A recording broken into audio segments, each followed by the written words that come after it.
आबिद शेर अली साहब, 2018 के लिए वाडा साहब ने कहा कि आपको हरवाया गया क्योंकि आप नवाज शरीफ से आप रिश्तेदारी थी, तो आपको हरवाना लाजुम था। इस बार 2024 में क्या आप सही हारे हैं? नहीं, जेन्युइनली आ रहे हैं। ये कहते हैं कि आप सही से आ रहे देखिए हैं, जी, तो आपकी अपनी क्या राय है? मैं देखिए, लोगों का वोट पड़ा हमारे खिलाफ।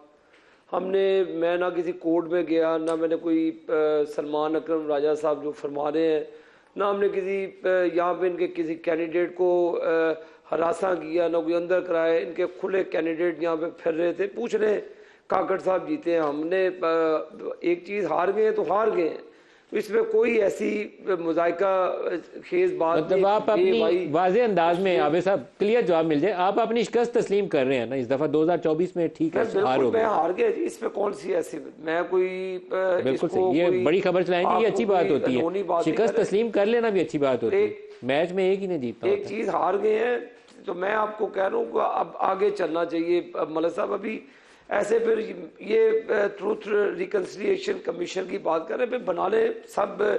PMLN तो बड़ी देर से कह रही है इन चीज़ों पर कि जो वाक़यात हुए पाकिस्तान पे, तो उस पर बैठ के पार्लियामेंट में जाके ये बनाए ट्रूथ रिकन्सिलिएशन कमीशन। तो बात ये है कि मुल्क इस वक्त बहरान का शिकार है।